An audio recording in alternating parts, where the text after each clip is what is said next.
여러분, 하나님은 우리 인생길에 분명히 여호와 이레를 준비해 놓으셨거든요. 내게 가장 알맞는, 내게 꼭 맞는 여호와 이레, 그 출구가 분명히 있는데 우리가 그걸 찾지 못하는 이유가 어디 있을까? 이런 못난 사람의 특징은 지나간 날에 대해서 늘 후회하고 살아갈 미래에 대해서 늘 두려워하거든요. 이게 못난 사람의 특징이에요. 근데 성공한 사람들의 그 특징들은 어느 사람도 예외 없이 한 시대에 걸출한 인물들 그 배후에는요, 그 사람에게 선한 영향력을 준 멘토가 있었어요. 멘토가 여러 분 있는 사람도 있겠지만 정말 자기 삶에 영향을 준 멘토가 있었습니다. 다른 말로 하면은 인생의 롤 모델이 있었다는 거죠. 여러분들은 어떤 인생의 롤 모델을 가지고 있습니까? 더 쉽게 말하면 닮고 싶은 사람이 어떤 사람입니까? 여러분, 존경하는 사람 몇 명이나 있나 이거죠. 여러분, 존경하는 사람이 많다는 것, 내가 닮고 싶은 사람이 많다는 이야기는 그 사람이 그만큼 풍요로운 삶을 살고 있다는 이야기예요. 그만큼 가능성이 많다는 겁니다.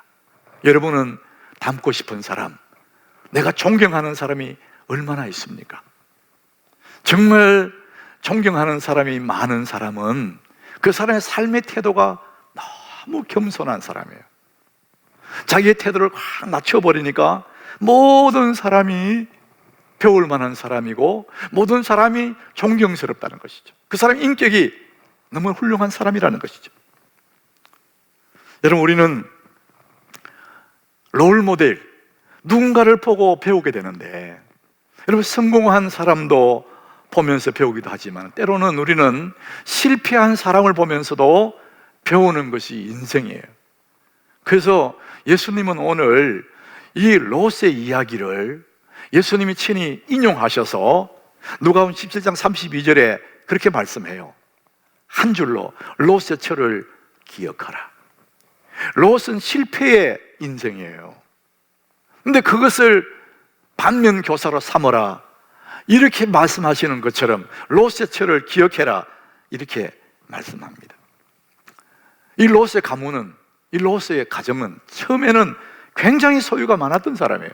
여러분, 오늘 6절에, 오늘 보면 6절에 보니까 아브라함 삼촌과 함께 살다가 너무 소유가 많아져서 함께 있을 수가 없어서 이제 좀 나누어지자, 너무 소유가 많으니까. 그래서 삼촌이 아브라함 말하죠. 롯에게, 네가 먼저 선택해서 네가 원하는 땅으로 가서 네가 거기서 네 소유를 거기서 꾸리라. 그래서 너무 소유가 많아서 그 땅에 함께 살 수가 없으니까 나누어진다, 소유가 많다, 이런 얘기를 하는 거예요. 그런데 지금은 그 소유가 너무 많아서 함께 살 수 없을 정도가 됐지만은 나중에 롯이 선택한 그 땅에, 소돔 땅이 하나님의 심판이 임할 때에 롯은 모든 것을 다 두고 빈손으로 나오죠. 아무것도 가지고 나오지 못해요. 창세기 19장까지 계속되는데 19장 16절에 보니까 롯이 하나님의 사자가 빨리 나가라고 하니까 그 땅에 지체하고 있어요. 롯이 지체합니다. 왜 지체합니까? 그 많은 소유를 두고 나오는 것이 못내 아쉬운 거예요. 차마 두고 떠날 수가 없어서 머뭇합니다. 그래서 그 하나님의 사자들이 손을 잡고 막 끌어낼 만큼 머뭇거리고 지체하고 있다는 것이죠. 그리고 아내는 소금 기둥이 돼버려요. 몸만 겨우 빠져나와요. 그래서 30절에 가보면은 그렇게 많던 재산 다 두고 나와서 겨우 몸만 빠져나와서 산에 올라가서 두 딸과 함께 굴에 거주합니다. 다 잃어버린 거예요. 그렇게 많던 소유가 다 잃어버리고, 아내는 소금 기둥 되고 이제는 산 속에, 굴 속에 덩그러니 빈몸으로 남아 있는 거예요. 처음에는 잘 되는 것 같았어요. 그런데 끝내 다 잃어버린 롯의 모습을 보게 됩니다. 성공과 실패는 지금 봐서는 몰라요. 끝에 가봐야 아는 거예요. 지금 잘 된다고 성공한 사람이 아닙니다. 지금 어렵다고 실패한 게 아니에요. 끝에 가봐야 아는 겁니다. 롯은 많이 가졌지만 끝내 다 잃어버린 사람이었어요. 우리는 모두 성공하고 싶은데 왜 실패할까? 왜 이렇게 되었을까? 우리가 실패의 원인을 알면 얼마든지 그 실패를 성공으로 바꿔낼 수가 있는 거거든요. 진짜 우리 몸을 완전히 완치하려면은 그 병의 근원, 원인을 찾아서 원인을 바꿔놔야 되거든요. 그래야 완치가 되는 것이지 않습니까? 결과만 바꿔놓은 거예요. 우리 실패의 원인, 나는 왜 실패하지? 그 실패의 원인을 찾아서 그 원인을 바꿔놓으면은 새로운 삶을 살게 되겠죠. 저는 오늘 우리가 실패하는 유일한 이유는 관로이다, 이렇게 해놓은 이유가 있습니다. 한 가지로 말할 수가 없다는 거죠. 워낙 다양한 경우의 수가 있기 때문에. 그래서 사람마다 실패하는 이유가 다를 수가 있습니다. 그래서 제 관로를 해놨어요. 실패하는 유일한 이유는 이것이다. 제가 세 가지를 말씀드릴 거예요. 이 세 가지 중에 다 들어갑니다, 여러분. 나는 왜 인생이 이렇게 힘겨울까? 왜 잘 되는 것 같은데 자꾸 뭐가 안 될까? 이런 분들, 이걸 좀 뒤집으면은요, 실패하는 이유를 안다는 것은 성공하는 이유도 안다는 것이거든요. 자, 오늘 저는 실패하는 이유는 이것이다. 세 가지인데, 첫 번째, 사람들이 맨 먼저 우리가 알고 있는 이유, 그것은 노력 부족이에요. 노력 부족으로 성공 못하는 경우가 너무 많습니다. 좀 더 애를 쓰면 되는데 노력을 안 하는 거예요. 그래서 잠언 6장 6절에 게으른 자라고 말합니다. 게으른 자요, 노력을 하지 않는 거예요. 개미 가서 지혜를 얻으라고 말합니다. 게으름이 성공의 적일 수가 있습니다. 노력을 하면 되는데 노력하지 않는 거예요. 잠언 6장 9절에도 게으른 자를 말합니다. 게으른 자여, 어느 때까지 네가 누워있겠느냐. 게으르다는 거예요. 여러분, 우리 신앙생활의 실패의 이유도요, 요한계시록 3장 19절에 보면은 신앙생활 실패의 이유도 뭐냐? 열심을 내지 않는다는 거예요. 내가 사랑하는 자를 책망한대요. 예수 믿는 사람을 얘기한 거죠. 내가 사랑하는 자를 책망한대. 네가 열심을 내지 않는다, 열심. 우리 신앙생활이, 내 믿음이 자라지 못하는 이유 중에 하나가 뭐냐? 게으름이라는 거예요. 수고를 안 하려고 그러는 거예요. 열심이 없어요. 여러분, 저는 정말 걱정되는 게, 이렇게 이 팬데믹이라는 이유로 교회 출석하지 않거든요. 그러니까 편해져요. 있는 집에 그대로 그냥 모니터 켜놓고 앉아있으면 그게 예배라고 생각하는 거예요. 여러분, 그건 최소한이지 그 온전한 예배가 될 수 없습니다. 왜? 여러분, 거기에는 희생이 없지 않습니까? 희생이 없는데 어떻게 예배가 됩니까? 구약에는 희생이 없는 곳은 제사가 안 돼요. 수고가 없는 거. 그 너무 우리가 열심을 내지 않는다는 겁니다. 그 신앙생활에 실패하는 이유 중에 하나는 뭐냐? 열심을 내지 않는다는 거예요. 게으르다는 것이죠. 여러분, 우리 두 번째 실패하는 이유가 뭐냐? 너무 쉽게 낙심하고 포기하는 겁니다. 낙심과 포기입니다. 갈라디아서 6장 9절에 보니까 우리가 선을 행하되 낙심하지 말지니, 낙심하지 말래요. 포기하지 아니하면 때가 이르면 거두리라. 많은 사람들이 조금 해보다가 그만두는 겁니다. 포기해버리는 거예요. 그러니까 우리는 늘 출입구에 나가지를 못해요. 예비단 그곳에 갈 수가 없어요. 낙심해버리고 포기해버리니까. 여러분, 우리가 포기하면 하나님도 도와주실 수가 없어요. 내가 포기해버리면. 너무 쉽게 낙심하고 너무 쉽게 포기하는 것이 실패의 중요한 이유라는 것이죠. 저는 우리 목사지만, 저는 목사지만 믿음의 사람들도요, 낙심이 돼요. 정말 잘 믿는 믿음의 사람도 낙심될 때 많아요. 그래서 그만두고 싶을 때 있어요. 여러분, 그럴 때, 정말 그럴 때 맨 먼저 우리를 찾아오는 게 뭐냐? 일상이 무너져요. 너무 괴롭고 답답할 때요, 그때 막 포기하고 싶어서 그때 어떤 현상이 있나 하면은 잠이 안 오는 거예요. 저도 잠 못 자는 그런 날들이 많이 있었어요. 걱정이 되고 막 근심이 되고 괴롭고 답답해서 잠이 안 오는 거예요. 정신이 말똥말똥해지고 가슴 답답하고 낙심될 때 있다니까요. 그리고 밥맛이 없어져요. 여러분, 밥맛이 없고 잠 못 자면 점점 더 어려워져요. 그러니까 우리가 힘들고 어려울 때, 낙심될 때, 그때 일상이 서서히 무너집니다. 자, 그럴 때 여러분들이 잠을 자야 하고 밥을 먹어야 돼요. 일상을 유지하면은 이겨낼 수가 있는데, 일상을 깨어지면은 다 깨지는 거예요. 시편 3장 5절에 보니까 다윗이 그런 고백을 해요. 우리는 잠이 안 오고 밥맛이 없는데 다윗은 뭐냐? 내가 누워 자고 깨었대요. 그 일상생활을 유지해 가는 겁니다. 근데 그 시 배경에 보면은 다윗이 그 주변에 자기를 죽이려고 하는 원수들이 1,000만이 둘러쌌대요. 조롱하고 뒤에서 죽이려고 하고 모함하고 1,000만이 둘러진쳤을 때 잠이 안 올 텐데, 밤낮이 없을 텐데 내가 누워 자고 깨었으니, 일상생활을 유지한다는 겁니다. 이유가 뭐냐? 여호와께서 나를 붙드심이로다.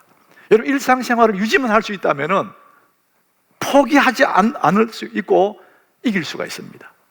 그래서 낙심과 포기 때가 올 때 일상생활을 유지하는 것이 우리의 한 방법이고요. 정말 그만두고 싶을 때, 이제는 내가 그만둬야지. 요새 사람들 이제는 내려놓고 싶다, 이런 사람들 많아요. 내려놓는다, 그런 의미를 많이 쓰더라고요. 그럴 때 여러분들이 3일을 기다리십시오. 이 3일만 기다리면 내 마음이 완전히 바뀌어집니다. 저는 이 3일을 예수님의 죽으셔서 무덤 속에 있는 3일을 생각했습니다. 예수님이 무덤 속에 3일 있을 때 마귀는 승리했다고 노래를 불렀어요. 축제를 했어요. 그런데 3일 후에 예수님이 멋지게 찬란하게 부활합니다. 여러분, 죽음의 무덤 속에 있는 그 3일은 없는 것 같아요. 내가 졌는 것 같아요. 근데 3일 후에 부활합니다. 여러분, 3일만 지나면은 우리가, 내 삶이 마법처럼요 새로운 힘이 생겨요.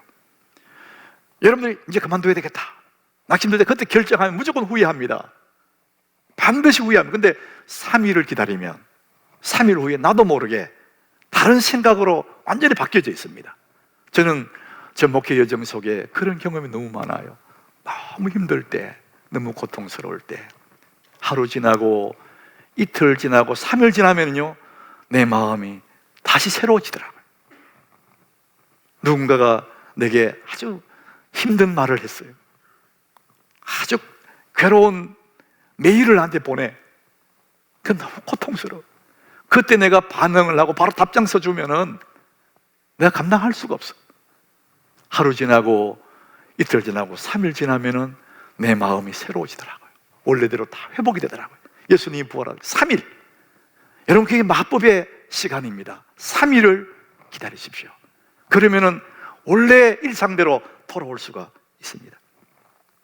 갈라디아서 6장 9절, 다시 좀 전에 읽었던 말씀인데, 우리가 선을 행하되 낙심하지 말지니 포기하지 아니하면 때가 이르면 거둡니다.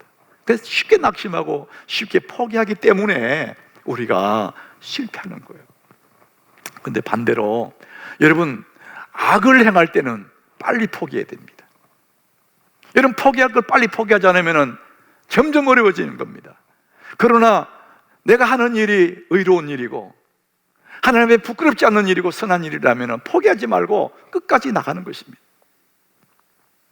실패의 원인은 제가 2가지 말씀드렸어요. 노력 부족입니다. 또 하나는 쉽게 포기하는 것입니다. 정말 중요한 3번째가 있습니다. 오늘 롯의 경우예요. 오늘 우리 10절을 우리 같이 한번 10절. 우리 같이 한번 10절 읽어봅니다. 이에 롯이 눈을 들어 요단 지역을 바라본 적 소알까지 온 땅에 물이 넉넉하니 여호와께서 소돔과 고모라를 멸하시기 전이었으므로 여호와의 동산 같고 애굽의 땅과 같더라. 지금 네가 이제 삼촌 아브라함이 말하죠. 네가 원하는 대로 네가 먼저 정해라. 네가 좋아하면 내가 우하고 우하면 내가 좋아하겠다. 선택권을 줘요. 그때 이 롯이 바라보는 거예요. 내가 어디 가면 좋을까? 이렇게 보는데 마침 요단 쪽으로, 소돔 그쪽으로 너무 좋아 보이는 거예요. 첫 번째, 물이 넉넉했다는 거예요. 물이 있어야 되니까. 목초지고 이 양떼 소떼를 먹여야 되니까. 그리고 거기는 에덴 동산 같대요. 여호와의 동산 같대요. 그리고 애굽 땅과 같다. 애굽의 풍요로운 그 땅과 같다는 거예요. 그래 눈이 보였다는 것입니다. 그래서 롯이 선택한 그 땅은 소돔 땅이에요. 죄악의 도시입니다. 죄악의 도시. 그러나 그 땅을 선택했어요. 그 땅을 선택한 기준이 물이 넉넉하고 좋아 보이고, 그게 뭡니까? 자기 위주입니다.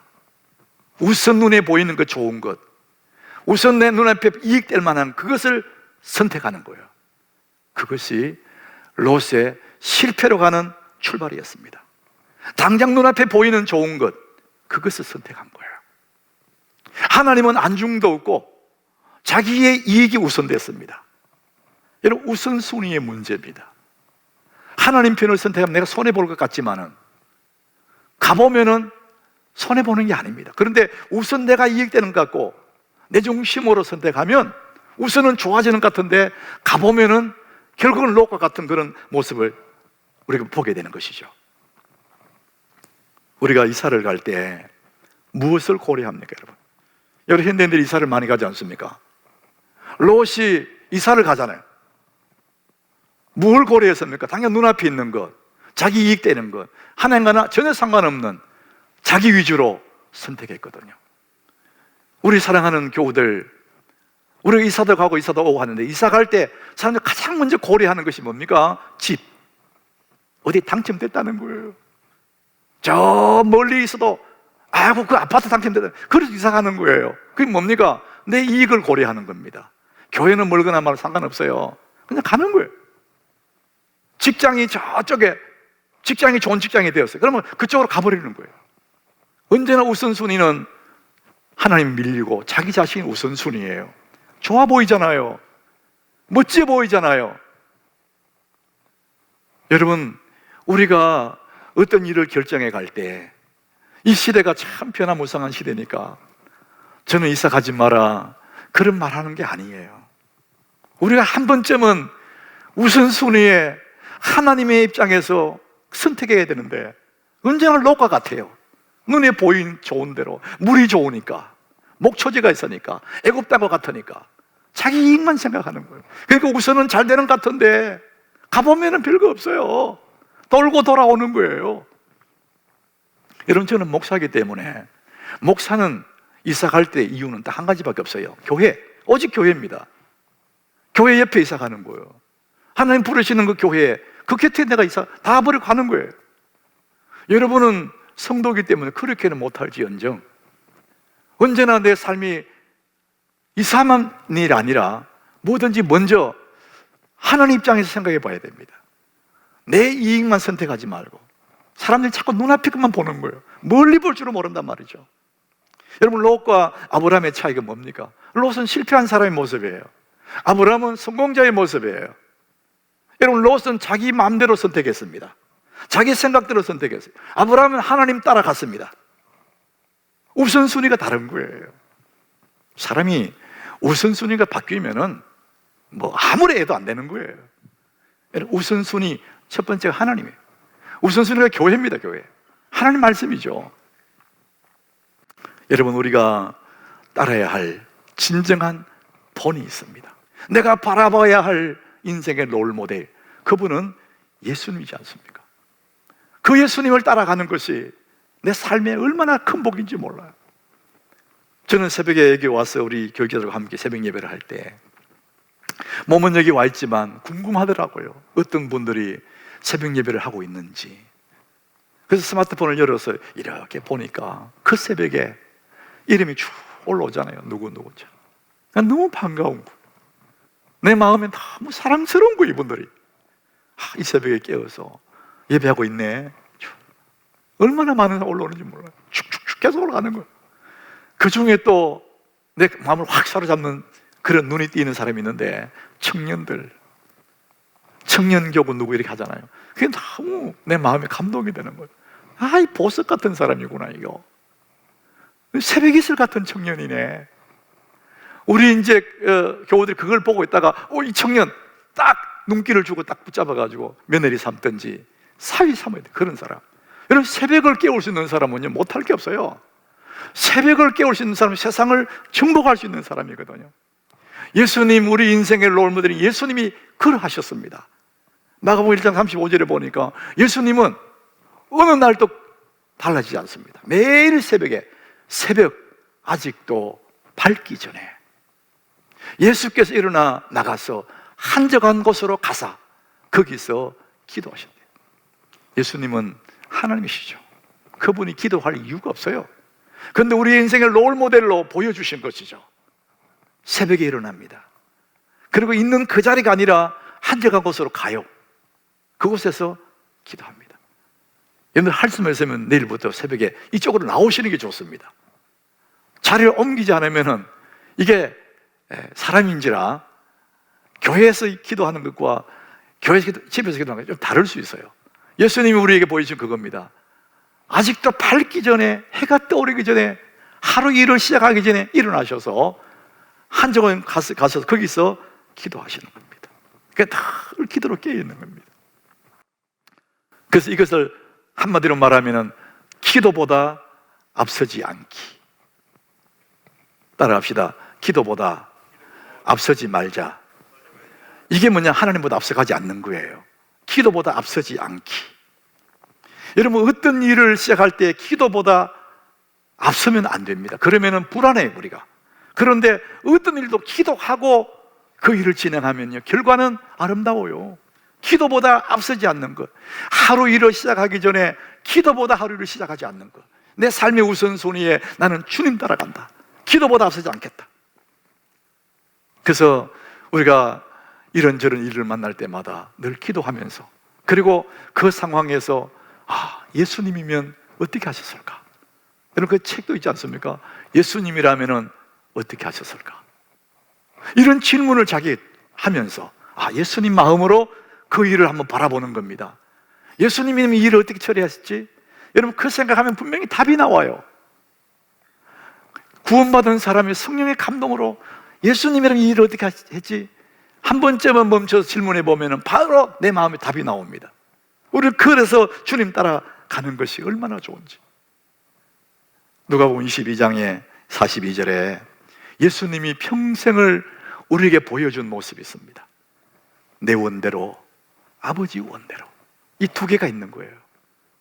우리는 내 마음속에 언제나 내 원이 있고 아버지 원이 있어요. 근데 예수님은 끝까지 아버지 원대로 따라간 겁니다. 성공하는 그 길, 그건 아버지 원대로 가는 것입니다. 내 원은 십자가에 못 박아버리고 아버지가 원하는 그 길로 가는 것입니다. 여러분, 실패하는 이유가 무엇입니까? 여러분마다 다 다를 수 있습니다. 노력 부족입니까? 여러분, 더 열심을 내십시오. 여러분, 잘 포기하십니까? 인내하십시오. 여러분, 잘못된 선택이 있습니까? 지금부터 하나님 인도를 받으십시오. 여러분, 잘못된 그런 선택에 잘못된 결과가 와 있다 할지라도 여러분, 지금부터 하나님 편을 선택하기 시작하면 내 인생에 어그러진 그것도 하나님 얼마든지 아름답게 만들어내실 수 있는 그분이 하나님이십니다. 지금부터 하나님 인도를 받으시면 됩니다. 예수님이 내 인생의 롤모델입니다. 평생에 내 바라봐야 될 그분 예수님, 내 삶의 가장 우선순위 내 원대로가 아니라 아버지 원대로 내가 가야 되겠다. 그럴 때 우리는 실패한 인생도, 절망적인 인생도, 미로 속에 길을 못 찾는 그런 인생도 오늘부터 예수를 바라보는 순간에 여러분 모든 삶이 새로워지고 여호와 이리의 그 길로 가게 될 줄 믿으시길 바랍니다. 여러분, 승리하기를 축복합니다.